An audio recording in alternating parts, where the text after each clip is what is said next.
Hello friends, मैं प्रदीप वर्मा आपके लिए एक नया वीडियो लाया हूँ काउंटर करंट मैकेनिज्म। तो आपको पता है कि during urine formation the water is reabsorbed by the nephrons and the water is sent to the blood capillaries. क्योंकि हम लोग ज़्यादा वाटर को रिलीज नहीं कर सकते हैं, वाटर हमारे लिए नीडफुल है।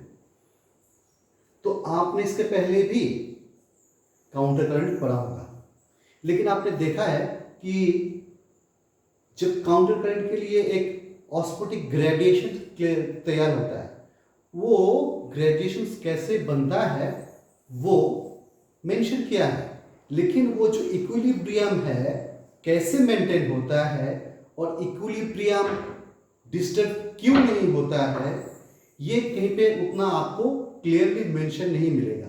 इसीलिए मैं ये वीडियो लाया हूं ताकि काउंटर करंट मैकेनिज्म आप समझ सकें, जिससे वाटर का एब्जॉर्प्शंस बनता है। तो चलिए शुरू करने से पहले मैं आपसे ये एक रिक्वेस्ट रखना चाहता हूं कि अगर आपको मेरा वीडियो पसंद आता है तो आप इसको लाइक कीजिए, शेयर कीजिए और कमेंट सेक्शंस में आप अपना कमेंट्स डालिए। आपका कमेंट से ही मुझे आगे के वीडियो के लिए मोटिवेशन मिलता है, या फिर मैं आगे के वीडियो में क्या मॉडिफिकेशंस करूं, बेटर के लिए क्या करूं, उससे मेरे को आइडिया मिलता है। तो आप जरूर कमेंट सेक्शन में आपका कमेंट्स दीजिएगा। और अगर आप चाहते हैं कि मैं आपके टॉपिक पे वीडियो बनाऊं, आप जो भी एक टॉपिक सेलेक्ट करें तो वो भी आप कमेंट सेक्शंस में लिख दीजिएगा। मैं कोशिश करूंगा आपके टॉपिक पे वीडियो बनाने के लिए। चलिए शुरू करते हैं। तो काउंटर करंट मैकेनिज्म ये दो चीज से बनता है। एक कि जो हेनलीज लूप है, मेनली ये पार्टिसिपेट करता है। आपको पता है कि नेफ्रॉन दो किस्म का है, कॉर्टिकल नेफ्रॉन एंड जक्स्टामेडुलरी नेफ्रॉन। ये मैंने जक्स्टामेडुलरी नेफ्रॉन को यहाँ पे ड्रॉ किया हुआ है क्योंकि जक्स्टामेडुलरी नेफ्रॉन ही ये ऑस्मोटिक प्रेशर ग्रेडियंट्स को तैयार करता है। मेनली जक्स्टामेडुलरी नेफ्रॉन ही रिस्पॉन्सिबल है। तो ये लूप ऑफ हेनली जो ब्लैक कलर से यहाँ पे दिखता है आपको, और द वासा रेक्टा, ये जो रेड कलर का मैंने बनाया है ये वासा रेक्टा है। तो आप देखेंगे कि जक्स्टामेडुलरी नेफ्रॉन में ही इफरेंट आर्टरी और वासा रेक्टा बनाता है। And this vasa recta is just parallel to this Henle's loop, but it has the opposite directions of Henry's loop. So can you see there that the fluid flowing in these directions through Henry's loop? The arrow marks will help you to observe this thing. But you see the vasa recta is just in opposite direction. So the loop of Henle acts as counter current multiplier and the vasa recta acts as counter current exchanger. ये आप ध्यान में रखिए, आप इसको जरूर copy कर लीजिएगा। क्यों? क्योंकि जो एक ग्रेडिएशंस बनता है, ऑस्मोटिक प्रेशर का एक ग्रेडियंस बनता है जिसको बोलता है मिली ऑस्मोलर कंसंट्रेशन, कि 1 लीटर सॉल्वेंट में कितना सॉल्यूट है, उसका एक आइडेंटिफाइंग, उसका एक डिनोट लेवल है मिली ऑस्मोलर पर लीटर।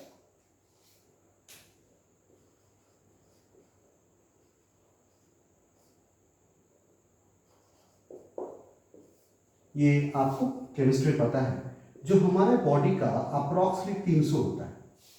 ये सॉल्यूट कंसंट्रेशन अप्रॉक्सीमेटली 300 होता है। लेकिन जब ये किडनी के बारे में डिस्कस कर रहे हैं, नेफ्रॉन का ये जो काउंटर करंट मैकेनिज्म डिस्कस कर रहे हैं, तो ये कॉर्टेक्स से मेडुला के टिप तक, रेनल पिरामिड के टिप तक, ये 300 से बढ़ के 1200 ऑस्मोलर पर लीटर बनता है। आपको कंपेयर करने के लिए बताएं, जो मैरीन वाटर है वो 1000 ऑस्मोलर पर लीटर है, ये आप ध्यान रखिए। तो ये हेनलीज लूप जो है वो काउंटर करंट मल्टीप्लायर है, जो ये ऑस्मोटिक प्रेशर ग्रेडियंट को बनाता है। And the vasa recta acts as counter current exchanger because it maintaining the high solute concentration. और ये जो वासा रेक्टा है ये उस ऑस्मोटिक प्रेशर ग्रेडियंट्स को मेंटेन करके रखता है, तैयार करता है हेनलीज लूप, मेंटेन करके रखता है वासा रेक्टा, Therefore, these two are the tools that maintain the counter current mechanism. तो हमें काउंटर करंट मैकेनिज्म समझना क्यों जरूरी है? क्यों? क्योंकि इसी से हमें पता चलता है कि कितना पानी एब्जॉर्ब होगा, रीअब्जॉर्ब होगा. How much water will be reabsorbed, that will be explained by the counter current mechanism. As also change onslaught of time. There are several conditions. Based on that conditions, how much water will be reabsorbed, that will be varied. That this counter current mechanism will explain you. तो ये counter current mechanism समझने से पहले मैं आपको ये 3 diagram समझाता हूं. इससे आपको बड़ा आसानी होगा. मान लीजिए कोई भी इंडस्ट्री में ये एक मैकेनिज्म है कि आपका एक लेट, ये एक यू ट्यूब है. इसमें से मान लीजिए कि मैं 10 ml पानी को पर मिनट के स्पीड से यहाँ पे मैं देता हूं. और यहाँ पे एक हीटर है जो हीट प्रोड्यूस कर रहा है. मान लीजिए 100 कैलोरी ऐसे रेट से आप दे रहे हैं. तो मान लीजिए 10 डिग्री सेल्सियस पानी है, ये जा रहा है और यूट्यूब से ये बेंड होते हुए जब इधर से पास आउट हो रहा है तो यहाँ से हीटर से उसको कुछ हीट मिला.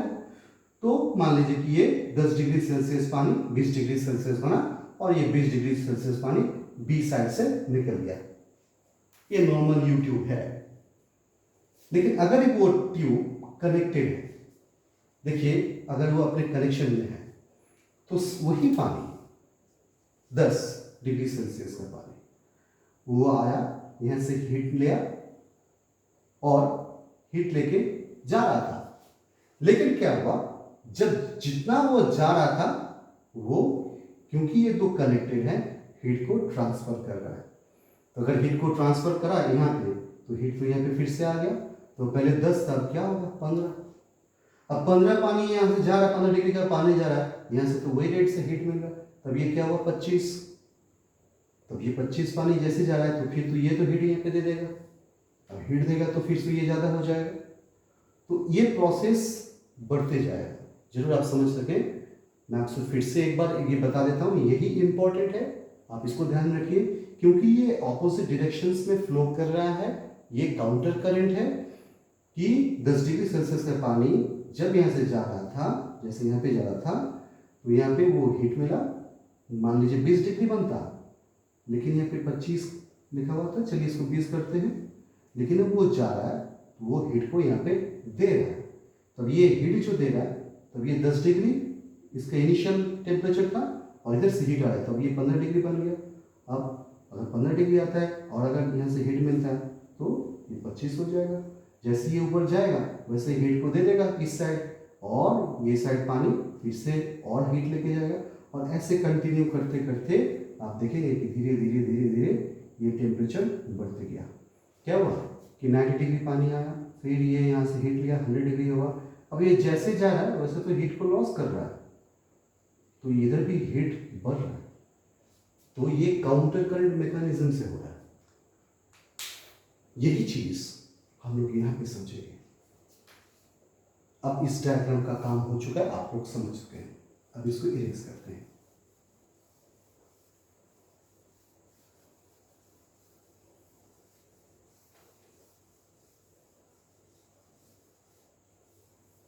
देखिए, आप किडनी स्ट्रक्चर जब पढ़े हैं वहां पे आप देखे होंगे कि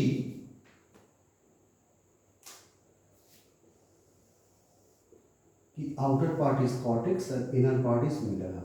और ये मेडुला पोर्शन में आपको रेनल पिरामिड्स आपने देखा है. ये रेनल पिरामिड्स है. तो ये कॉर्टेक्स पे अप्रॉक्सिमेटली जो मोलर कंसंट्रेशन है 300 ऑस्मोलर कंसंट्रेशन है. लेकिन जितना हम लोग ये भीतर जा रहे हैं वो कंसंट्रेशन ज़्यादा होगा. क्यों? ये अप्रॉक्सिमेटली 1200 के आसपास होगा. क्यों? जितना यहाँ पे हाइपर कंसंट्रेशन होगा पानी उतना ही एब्जॉर्ब होगा, रीएब्जॉर्ब होगा. अगर इस इंटरस्टिशियम में, इंटरस्टिशियम मतलब हेनलीज लूप और वासारेक्टो को छोड़ दीजिए, तो जो टिश्यूज है किडनी का वो इंटरस्टिशियम होता है. आपको जरूर पता है. तो इसका अगर ऑस्मोटिक प्रेशर ज़्यादा होगा, ये हाई ऑस्मोलर होगा, अगर ये ज़्यादा हाई ऑस्मोलर है तो देखिए क्या होगा कि यहाँ से पानी का एब्जॉर्प्शन भी ज़्यादा होगा, वो पानी ब्लड से होते हुए फिर ब्लड में वापस चला जाएगा। तो ये जो देखिए, मान लीजिए ये कॉर्टेक्स पार्ट है, जैसे ये कॉर्टेक्स है और ये पोर्शन है मेडुला, आप इसको चाहते हैं। तो ये कॉर्टेक्स जो है वो 300 ऑस्मोलर है, लेकिन जब मेडुला हुआ पहला, जो देखिए आप कैलकुलेट कीजिए 1/3 अप्रोक्सीमेटली, वो हाई ऑस्मोलर है, और सॉरी ये हाइपर ऑस्मोलर है 600। लेकिन और जितना भी डेप्थ में जाएगा वो बनेगा अप्रोक्सीमेटली 1200, दैट मीन्स हाइपर और highly hyper osmolar, highly hyper osmolar. तो ये 1200 बना, ताकि जितना लंबा होगा ये स्ट्रेच, जितना वो मेडुला के भीतर जाएगा उतना ही ऑस्मोलर कंसंट्रेशन बढ़ते जा रहा है, ताकि इंटस्टी किसका ऑस्मोलर कंसंट्रेशन बढ़ रहा है, इंटरस्टिशियल टिश्यूज का। ये टिश्यूज ये हाई ऑस्मोलर कैसे बन गया, हेनलीज लूप ने बनाया, हेनलीज लूप सल्यूट दे के इसको बनाया। एक मैं आपको इंटरेस्टिंग फैक्ट बोलता हूँ, ये जो कॉर्टेक्स है ना, ये पे ज़्यादा ब्लड फ्लो होता है, इसीलिए अगर यहाँ पे सॉलिड होगा तो वो ब्लड के साथ पास आउट हो जाएगा। लेकिन ये जो मेडुला पोर्शन है यहाँ पे लेस ब्लड होता है, इसीलिए यहाँ पे वो स्टे करता है सॉल्यूट, ये एक रीजन भी है। और आपको जानकारी है कि जो कलेक्टिंग ट्यूब्यूल्स है, वो कलेक्टिंग ट्यूब्यूल्स भी मेडुला जब से जा रहा है तो वहाँ से यूरिया एब्जॉर्ब कर रहा है, और ये यूरिया भी पार्टिसिपेट करता है। तो ये जितना मेडुला के भीतर जाएगा उतना ऑस्मोलर कंसंट्रेशंस बढ़ते जाएगा। तो ये जो आप देख रहे हैं कि जैसे मेडुला के भीतर जा रहा है वैसे कंसंट्रेशंस बढ़ते जा रहा है, इसको बोलते हैं मेडुलरी कंसंट्रेशंस ग्रेडियंट और MCG, that is the MCG लिखते हैं, मेडुलरी कंसंट्रेशन ग्रेडियंट। तो ये medullary concentration gradient water absorption के लिए रिस्पॉन्सिबल है। चलिए अभी समझते हैं। तो मान लीजिए, एकदम पहले से समझते हैं, मान लीजिए कि कोई ग्रेडियंट नहीं है, कहीं पे कुछ भी नहीं है, सब बॉडी का जैसा ऑस्मोलर कंसंट्रेशन होता है वैसा ही है, 300 हर जगह पे। असेंडिंग ये डिसेंडिंग लिम्फ ऑफ हेनलीज है, ये असेंडिंग लिम्फ ऑफ हेनलीज है, वासा रेक्टा, और ये इंटरस्टिशियम, जो टिश्यूज आप भीतर देख रहे हैं ये इंटरस्टिशियम है, ओके। ये सब आपका क्या है कि 300 ऑस्मोलर है, मतलब बॉडी कंसंट्रेशन। अब क्या हुआ,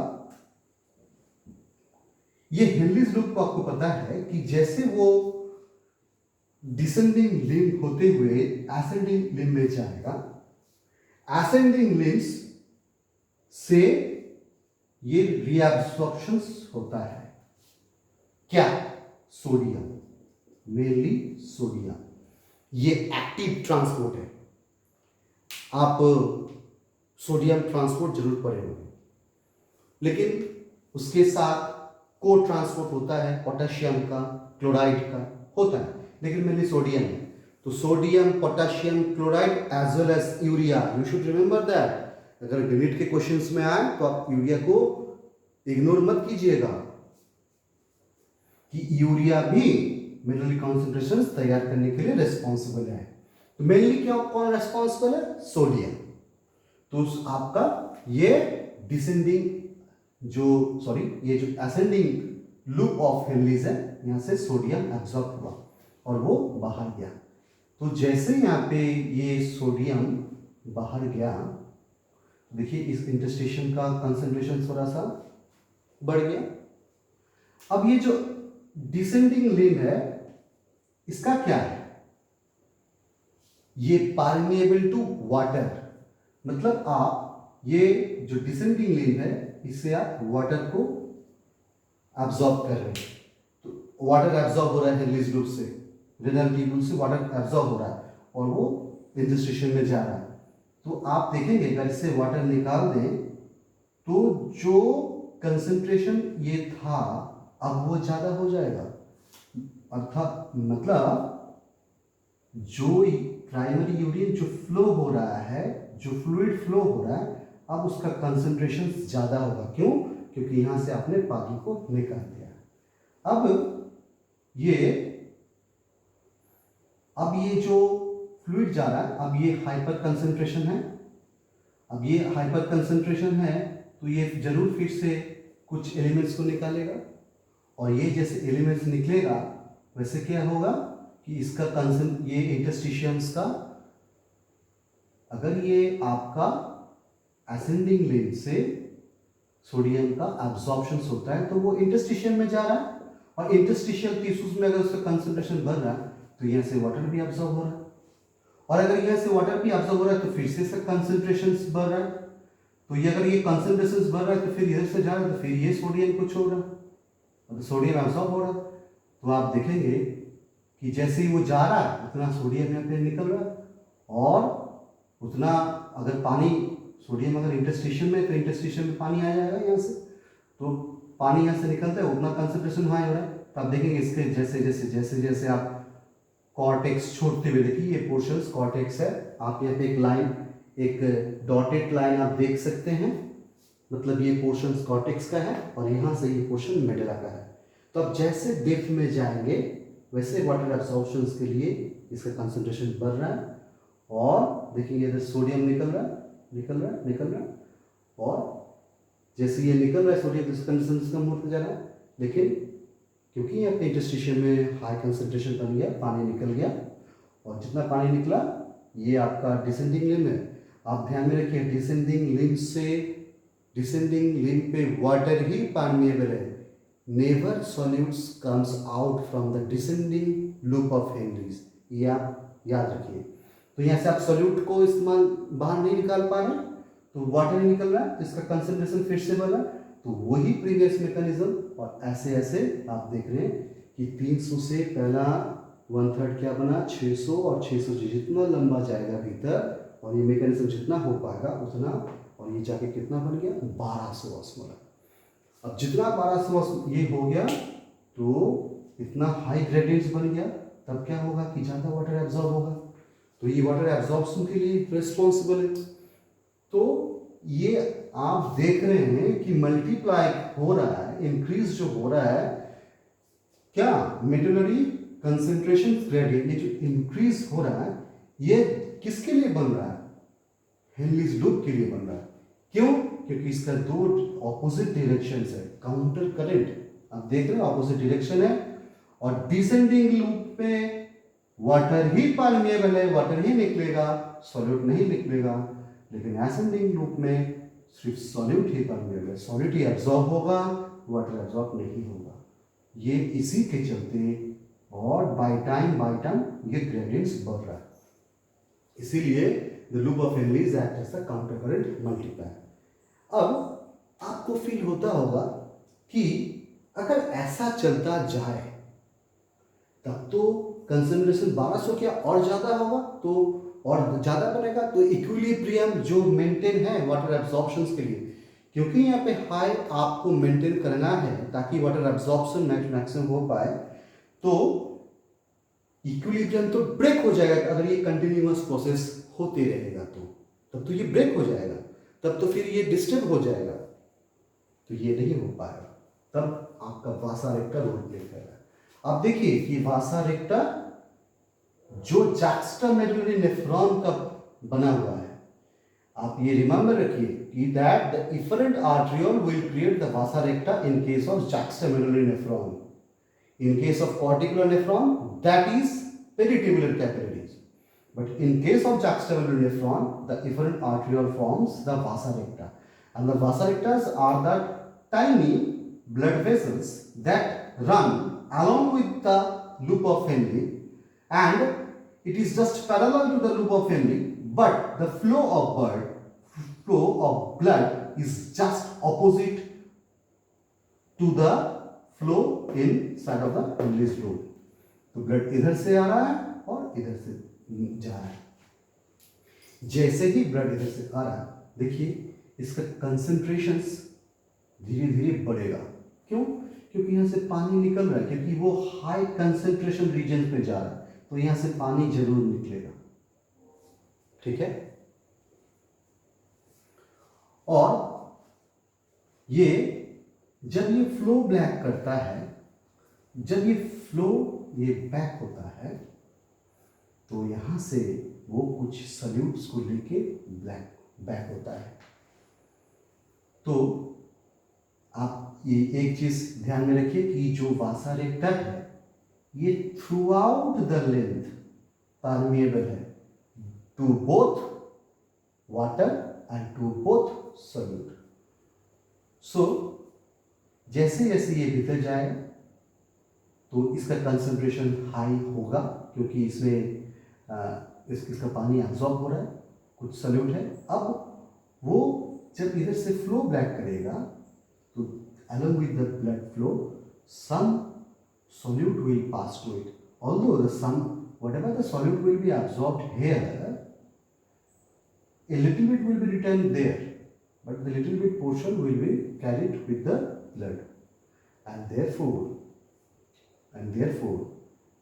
कि ये जो ग्रेडियंट है ये 1200 में मेंटेन रहा, अदरवाइज ये बढ़ते जाता और ये डिस्ट्रॉय होता सिस्टम।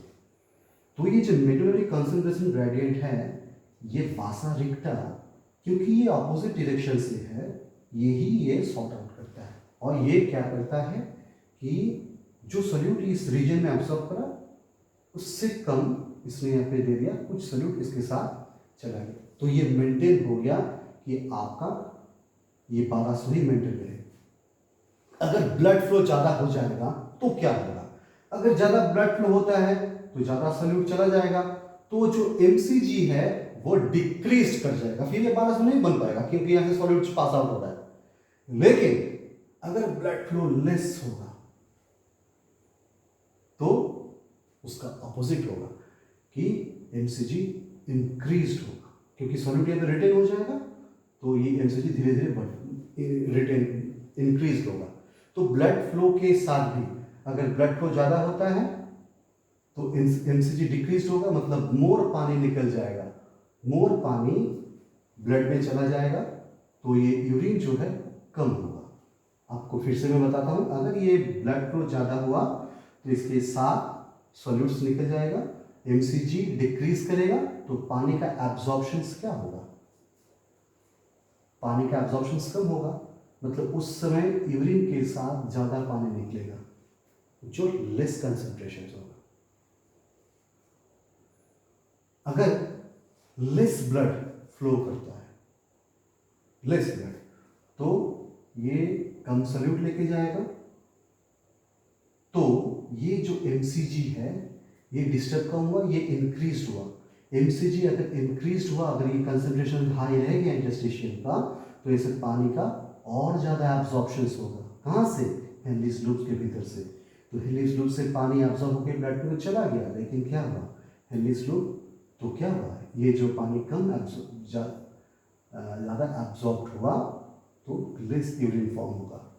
तो अगर ब्लड फ्लो कम हो तो लेस यूरिन फॉर्म होगा, और अगर ब्लड फ्लो ज़्यादा हो तो हाई यूरिन फॉर्म होगा विथ लेस कंसंट्रेशंस। तो ये आपका काउंटर करंट मैकेनिज्म है। होपफुली आपको काउंटर करंट मैकेनिज्म समझ में आया होगा। अगर आप इसके ऊपर कुछ अलग चीज़, आपको कोई इन्फॉर्मेशन देना है, कि कोई इन्फॉर्मेशन आपको लगता है कि छूट गया है, इसकी इन्फॉर्मेशन देना है, तो आप कमेंट सेक्शन में जरूर मेंशन कर दीजिएगा। जैसे मैंने आपको यूरिया के बारे में बताया कि यूरिया भी इसमें पार्टिसिपेट करता है ये कॉन्सेंट्रेशन ग्रेडियंट तैयार होने में। और एंड में आपसे मैं यही कहना चाहता हूँ कि अगर आपको ये समझ में आता है तो आप इसको लाइक कीजिए, शेयर कीजिए, कमेंट सेक्शंस में आप अपना कमेंट्स लिखिए, जो मेरे को आगे वीडियो के लिए मोटिवेशन भी बनेगा और उसको सुधारेगा भी। आपका सजेशन मेरे लिए बहुत इंपॉर्टेंट है। तो और अगर आपको आपका टॉपिक का वीडियो चाहिए तो आप जरूर कमेंट सेक्शन में लिख दीजिए, मैं उसमें आपका कोशिश करूँगा कि आपकी इच्छा अनुसार आपके जो आपने जिसमें चाहते हैं उससे में वीडियो बने। चलिए, थैंक यू, फिर मिलेंगे।